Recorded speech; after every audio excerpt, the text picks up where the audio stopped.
Welcome to everybody this morning. Special welcome to all of our veterans. May I be the first to wish all of our veterans a happy Veterans Day.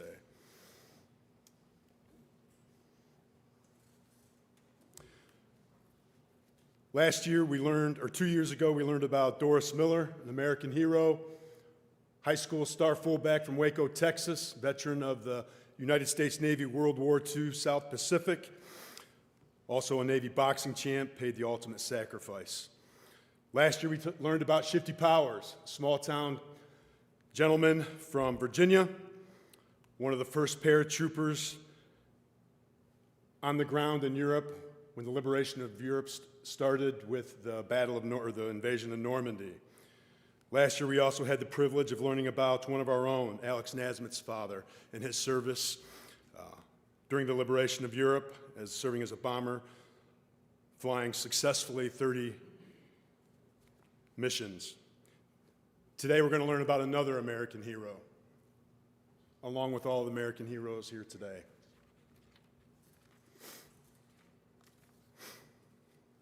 World War II, United States Navy Lieutenant Commander, USS Reinhardt. He was a difficult man, loved by nearly every citizen of the state of Ohio and legions of football fans around the country.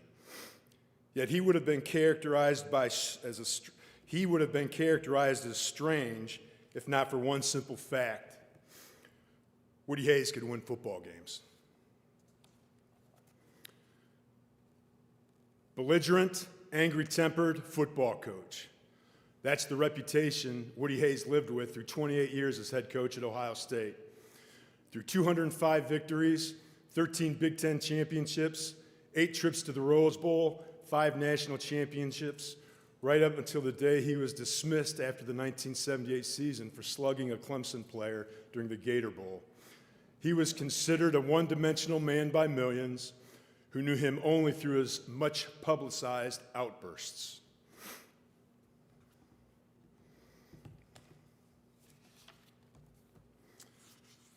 With spring practice over and the recruiting season completed, Woody Hayes cleared 2 weeks from his schedule to travel throughout South Vietnam, armed with a film projector and reels of Big Ten football highlights from the previous season. For the next 10 days, he would travel all over South Vietnam, visiting bases and hospitals, showing the football movies to the troops. But Coach Hayes did more than the typical glad-handing offered by various American entertainers who were brought in by the Army to bolster the morale. He took a genuine interest in the soldiers that he encountered, talked to them individually, hearing their stories, and in many instances, vowing to personally deliver messages back home to their loved ones. I talked with almost every man in each hospital. We showed the film 23 times with estimates that I talked to nearly 11,000 men, either personally or collectively. Since I've been home, I have called over 100 families of men who I met in Vietnam, and each family has been extremely grateful for a personal but brief contact with their son. I found those men were very eager to talk with someone from back home who wanted to spend some time with them. That was the purpose of my trips. Spending hours on the phone with parents and family members of the soldiers was very typical of Coach Woody Hayes. The ex-Navy commander felt compelled to take the time to call complete strangers, introduce himself, and relay a message from a lonely soldier half a world away.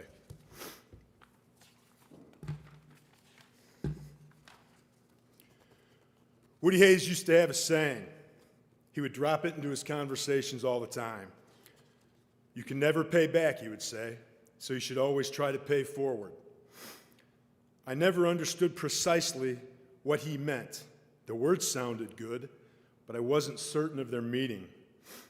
But in the years since Woody Hayes' death, I have come to learn that the paying forward line was not some empty slogan for him. It was the credo by which he lived his life. And now the dividends of his having paying forward are becoming ever more evident. It happened the other day. I heard from a gentleman from South Carolina. His name was Robert Ryan. Like so many other people, Robert Ryan was well aware of his reputation. Whatever flaws he may have had, though, Coach Hayes was paying forward virtually every day of his life, which is where Robert Ryan's story comes in. During the Vietnam War, my brother-in-law was in the infantry. His name was Paul Allen Ballard. He was seriously wounded twice. Anyway, in 1968, after his second serious wounding, he was in the hospital. And several weeks later, on a Saturday morning, there was a ring at his mother's front door in Grandview, Ohio. The way she described it, a portly, graying man in a black suit was standing at the door. He tipped his hat to her and introduced himself as Woody Hayes. Now, it should be noted that in 1968, Woody Hayes was perhaps the most famous man in Ohio. But there were still some Ohioans who did not follow sports and who did not immediately know who Woody Hayes was. Marie Ballard, the soldier's mother, evidently was one of these people. She knew the man had a name she should recognize, but she couldn't place it, Robert Ryan said. Coach Hayes told Mrs. Ballard that he had just visited her son in the hospital in Vietnam and had promised the young man he would let his family know that he was all right. Hayes had come to the house to do just that and to bring photos of her son, Paul Allen Ballard. So Mrs. Ballard invited him in. She still didn't know who he was, and she asked him what he did for a living. "Oh, I'm a football coach up at the university," he said. He spent 15 minutes filling Mrs. Ballard in on her son and left the pictures with her. It turned out that Coach Hayes had been in Vietnam under the auspices of the State Department, and he visited a lot of the Ohio boys. I find this to be a towering measure of the real Woody Hayes. I hear stories like this all the time about Woody Hayes, and since his death in 1987, I've run into dozens of people who were touched by his private acts of kindness that were never reported. On Christmas Eve in 1985, I was in Columbus. I called Ann Hayes, Woody's widow, to wish her the best of the holiday season. I told her the story that Robert Ryan from South Carolina had told me. "Yes, I know," she said. "It was very important to Woody to visit those families. He said that the boys were making such a sacrifice that it was the very least he could do." I reminded her of the paying forward line. "Oh, he wouldn't want to take credit for that," she said. One of his favorite essayists was Ralph Waldo Emerson. It was from Emerson's writings that he learned the concept of paying forward. Woody wouldn't want to claim that as his own. Well, wherever he learned it well. So many people try in vain to determine and control their own legacy. Coach Woody Hayes seemed to have figured it out. Pay forward, and everything else will take care of itself. May I please ask you to stand for the posting of the colors, followed by the Pledge of Allegiance.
Please join me in the pledge.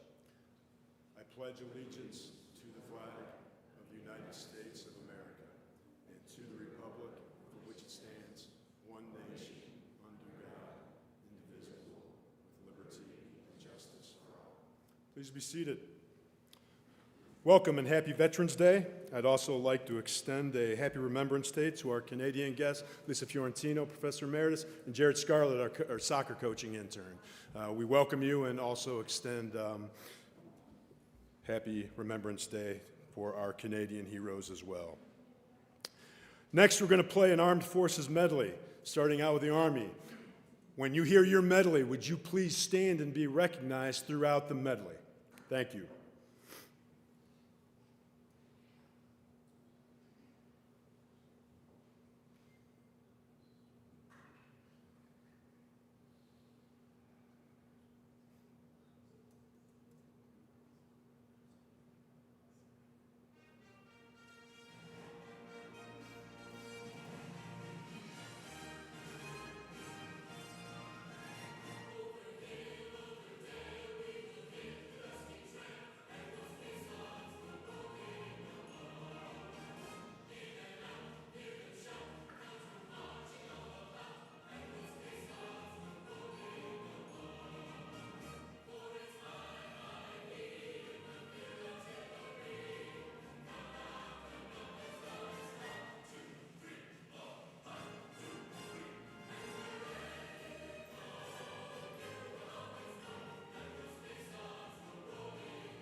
Thank you. It is now my privilege to call up President Rick Esch.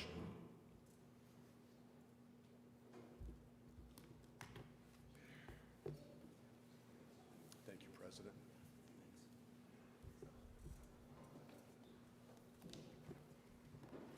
Good morning. It's my honor and privilege today to welcome you to the annual Veterans Day breakfast. Today we come together to pay tribute to all of those who have worn the uniform of our nation with courage, dignity, and selflessness. To all the veterans present here this morning, I want to begin by saying simply, thank you. Thank you for your service, your sacrifice, and the steadfast commitment to protecting the freedoms and values that we hold dear. The very fabric of our nation is woven with the strong threads of your dedication, and we are forever in your debt.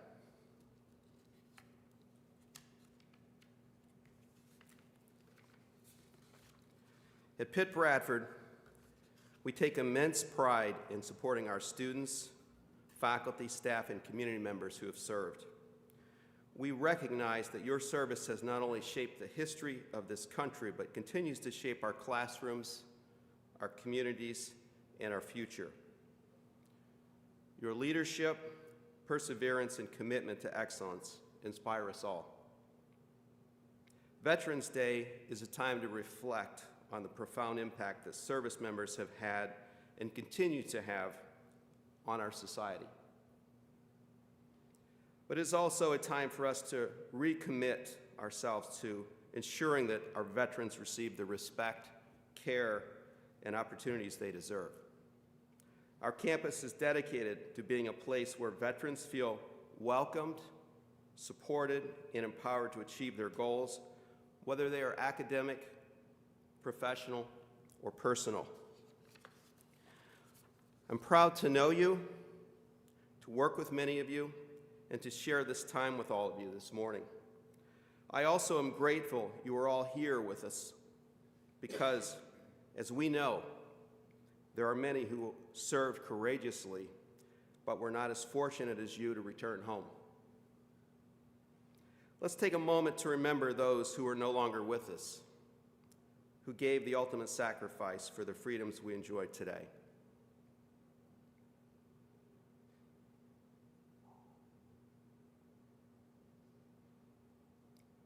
And let us also honor those who continue to serve our country at home and abroad. To our veterans, thank you once again for your service. Your legacy is one of courage, sacrifice, and resilience, and we are proud to stand alongside you today and every day. May this day, this Veterans Day, be one to remind us of the enduring values that bind us together as a community and as a nation. On behalf of the faculty, staff, and students at Pitt-Bradford, please accept my sincere thank you. Not everyone can or is willing to make the kind of commitment each of you has made, but we are all grateful for you for making that commitment. Enjoy this morning's breakfast, and please know your contributions to our country and community are deeply valued and appreciated. Thank you.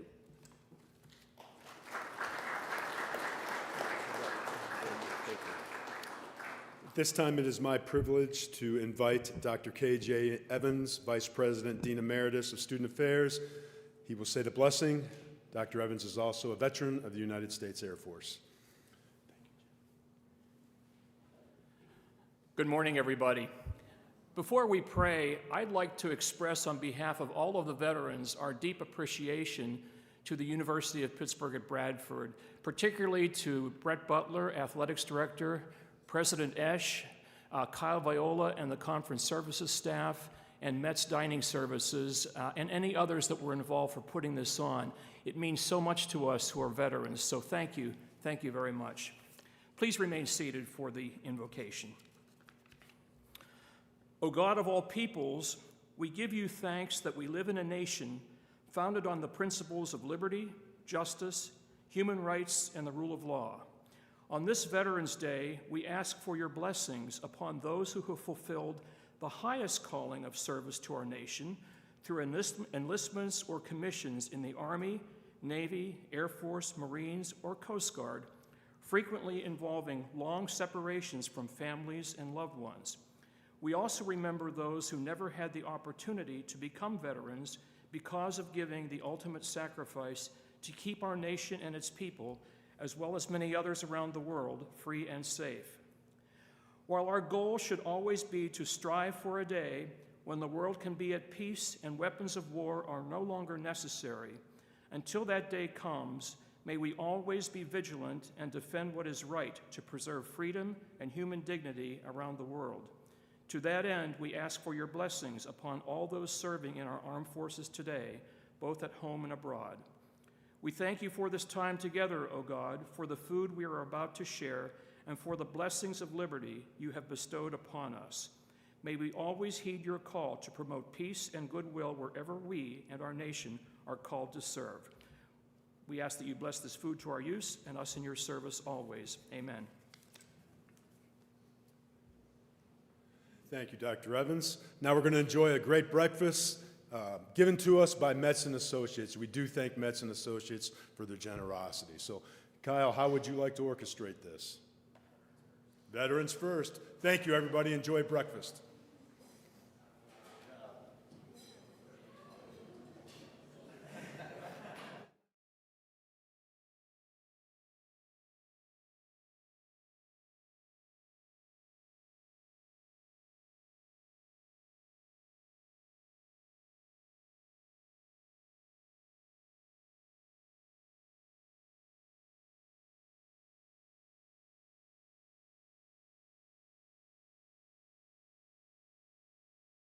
Okay, I hope everybody enjoyed their breakfast, and if you are still eating, please continue.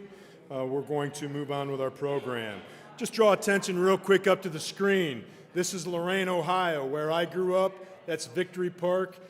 That was erected right after VJ and VE Day, and one of the first things my dad shared with me and my siblings, which I've shared with my son. He's walked by there many times, every time I go to my sister. That's been up since the mid to late 1940s in Lorain, Ohio, celebrating VE-VJ Day. It is my privilege now to bring up to the podium a veteran of the United States Army with an incredible story, Bradford's own. He's a firefighter EMT, Mr. Zach Harton, who also has volunteered his time and fought in the Ukraine war. Zach.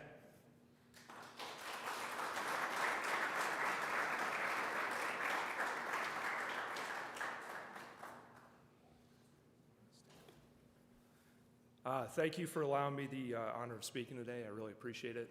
It definitely means a lot, especially being amongst other great veterans in the room who have done far more than I have. It's a great honor. I served 4 years active duty, and then I did about 8 in the reserve. I was an infantry officer, and then I served time as a civil affairs officer in the reserve. Like all of you present, we each have a unique story, different experiences. I think everyone has a different viewpoint on the military and their time through and then their time after. But I can't thank those who came before me enough for allowing me the opportunity to serve in the future, because without the veterans before me, we wouldn't have had the country that we have now. So thank you to everyone before me. Like a lot of people, I came back different from my experience after overseas. Some people get wounded physically, some people get wounded in different ways. I was the latter. Part of my drive to help in Ukraine was spurred on by that.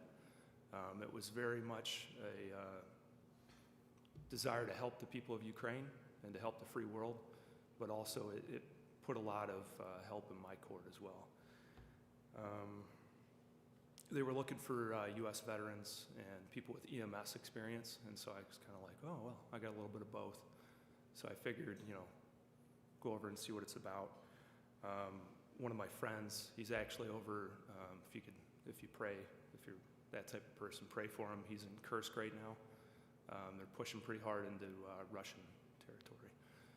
So his name's John Leathers, part of Ukraine Torch. It's a 501c3. They're still doing donations and everything like that. I'd also like to take the opportunity to recognize the Blaisdell Foundation and Mr. Orris. Greatly helped me on my second trip, funded, as well as provided lighters, which we took over, and that was a great morale booster to guys on the front. To see those guys in the front, they were like, they'd never heard about Zippos, they'd never seen or held one, and to see their faces, these are direct line fighters, and they were like, oh yeah, and their eyes got huge, and they were so excited. So again, another thank you. Can't thank you enough for all that the Blaisdell Foundation has done. If we could go to the slides right here. Thank you. I remember.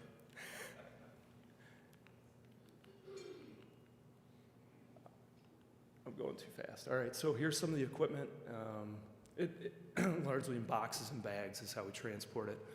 The logistics of getting stuff overseas, whether it be military equipment or first aid equipment, primarily first aid equipment, is pretty crazy. It's mainly stuffed in duffel bags.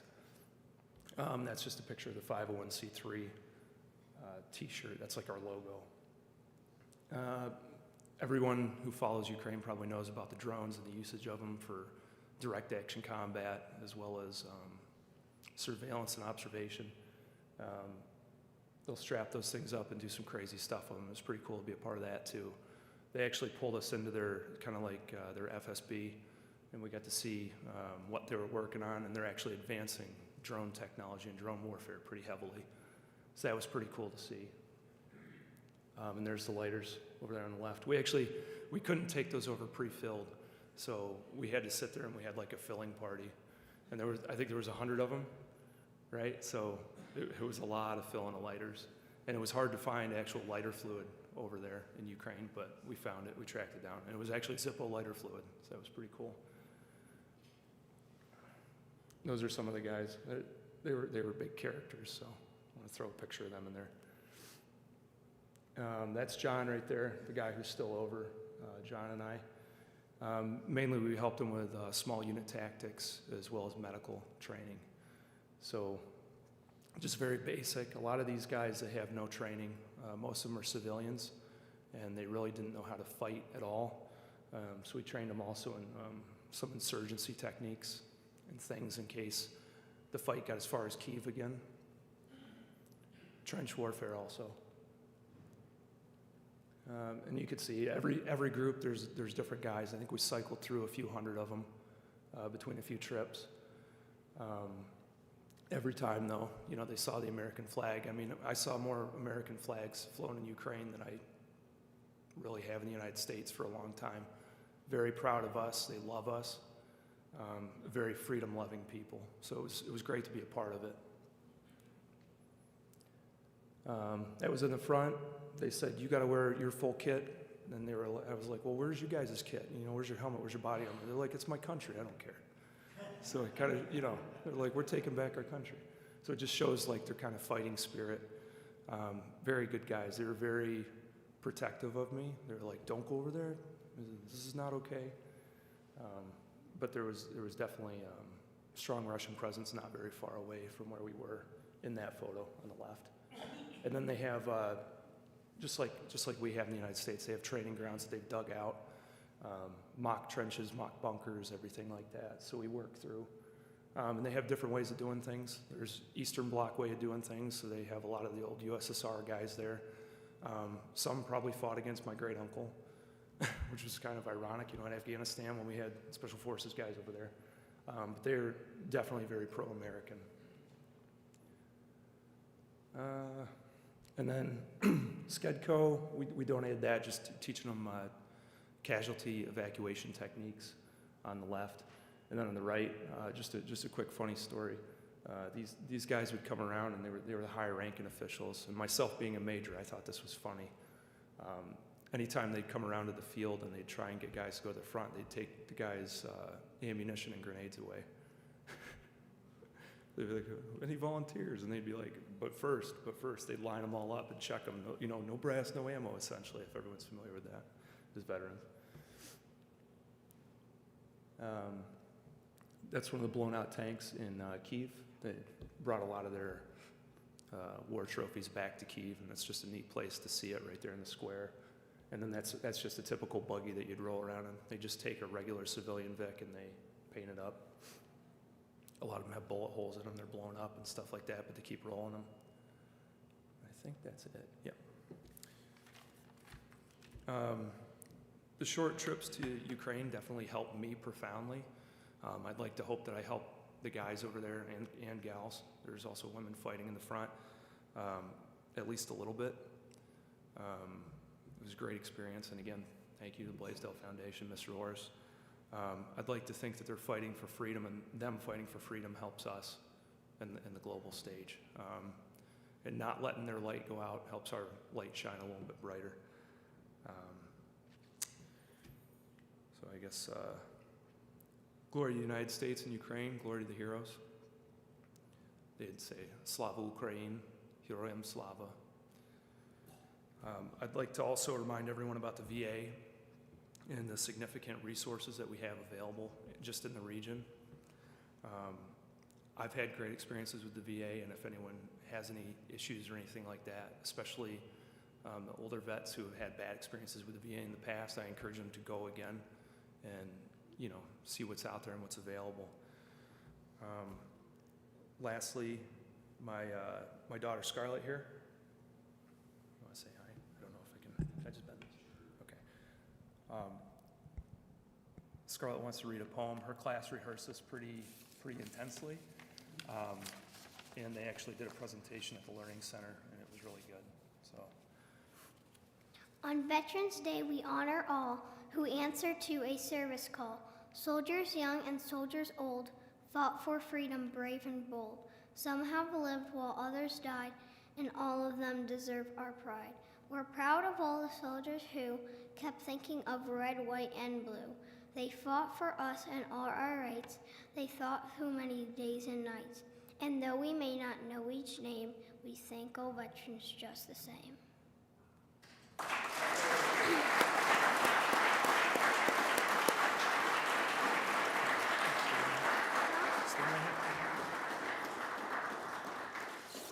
and she also made a bunch of artwork too. And of course, we do everything for our children and for the future. I think that's why most of us are veterans, right? So, I wanna hold this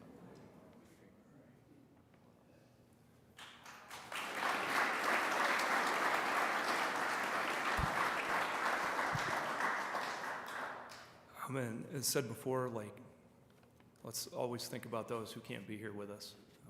I'm sure everyone's lost a bunch of friends, so always on Veterans Day, it's kind of a reminder, like, the people who can't be here to celebrate. It was stated way better than me before, it's Dr. Evans. But yeah, thank you for your time.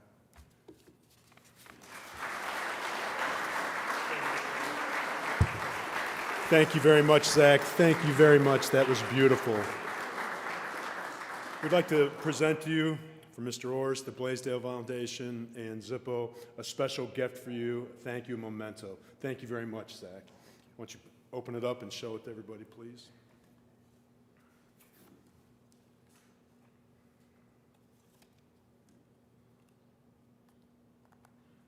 Very nice. Thank you very much, sir. Thank you.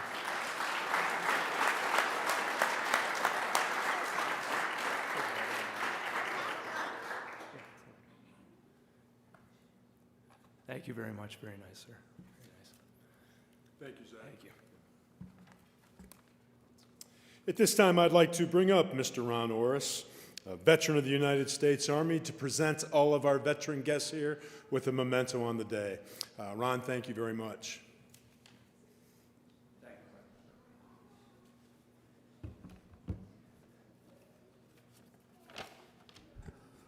Good morning, everyone. Pretty tough to follow that act. Today, the Philo and Sarah Blaisdell Foundation, thank you for your sacrifices, for your valor, for protecting us, and for defending our freedom. Thank you for your courage, strength, and dedication to keeping us safe. And thank you for your service to our country. Now, before I give you our special lighter this year, I did want to recognize someone who I invited here today. Sergeant Eric Scott has just returned from deployment in Samoa, and I'm going to ask him to stand, and please give him a round of applause.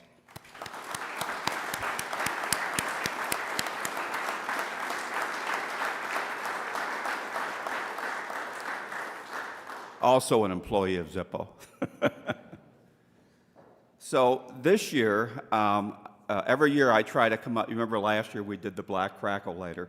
So this year, we started about 2 months ago trying to come up with a lighter that is a little different than the one we did last year. And the folks over at the design studio, I just gave them a mission. I said, I want something that I'm going to say, wow, when I see it.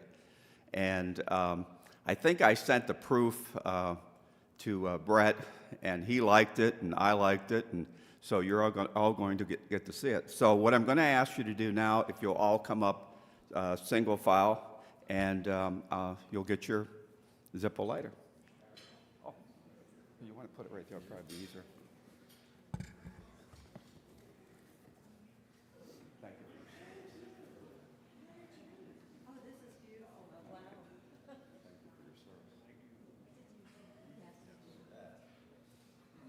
All veterans, please come forward to receive your gift. You guys are going to have a pretty good collection. Yeah, I am. Yeah, I am. I'm shrinking.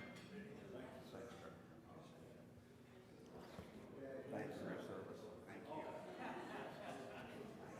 Thank you, Dave. You bet. Thank you for your service. You bet.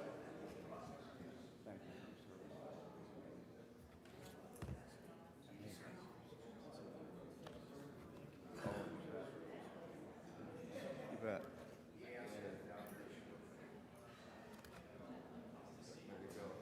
You bet.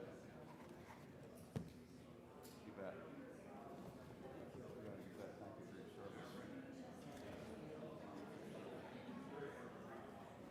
Thank you for your service.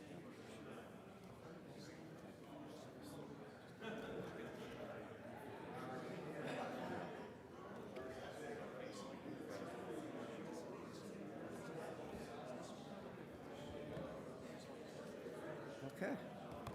I guess we're good. Excellent. Thank you. Okay. Here I got. Those are beautiful. Oh, thank you.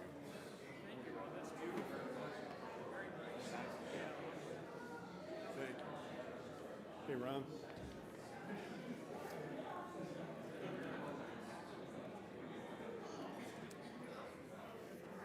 As we wrap up Circle Third and head to home, I'd like to bring up my dear friend and colleague, Luis. He's going to talk a little bit about some opportunities right through the hallway for our veterans. Luis, please. Thank you, sir. Of course, thank you. Thank you for having me. Good morning, folks. My name is Luis Olivas. I'm the Associate Dean for Inclusion and Belonging here on the Pitt campus. And I'm going on 4 months here at Pitt-Bradford. And so let me tell you that I'm very, very excited and happy to be here. Thank you all for being here. As we honor Veterans Day and recognize the strength, sacrifice, and dedication of our veterans, students, faculty, staff, and family members who have served with courage and commitment, veterans bring invaluable perspectives and leadership to our Pitt-Bradford community, and we are deeply grateful for their contributions, both in service to our country and here on our campus. As Associate Dean for Inclusion and Belonging, I want to emphasize that supporting veterans is a central part of the commitment to inclusion. Higher education must have a space where everyone feels valued and supported, and that includes creating a welcoming environment for those who have served. The Office of Inclusion and Belonging is here to ensure our veterans feel connected, that they feel fully supported with resources, community, as well as a place where their voices can be heard. So before you folks leave, I invite you each to stop by our table right outside in the hallway to sign our banner thanking veterans for their service. It's a simple way to show our gratitude and to let them know how much they mean to our campus community as well as our overall Bradford community. And it will be delivered to a local veterans organization as a token of our appreciation. And so with that, thank you all. Thank you to all our veterans for your service, and thank you folks for being here to help honor them. And once again, welcome to Pitt-Bradford. Thank you, Luis. Thank you very much. Thank you, Luis. As we wrap up, I would like to ask all of our veterans to please stand.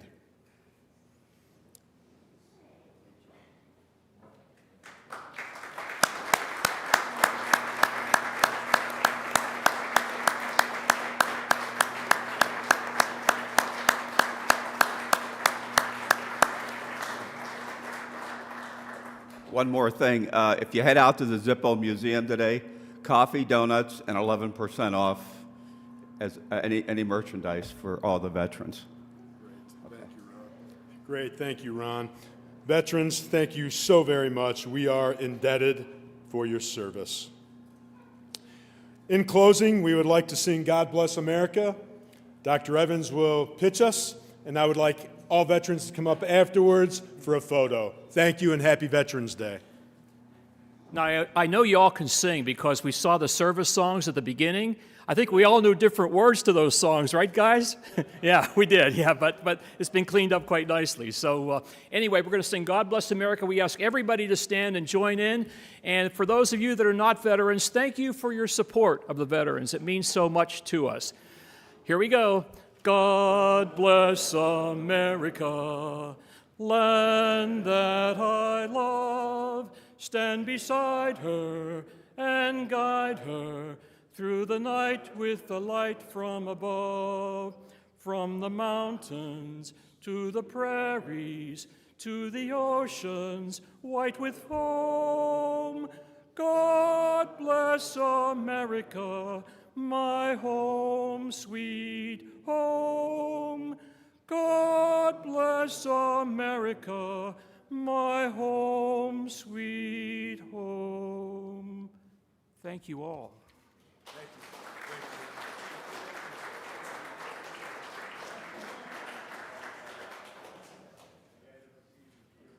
Veterans, please come up for a quick photo. Kimberly Weinberg will be leading the charge here.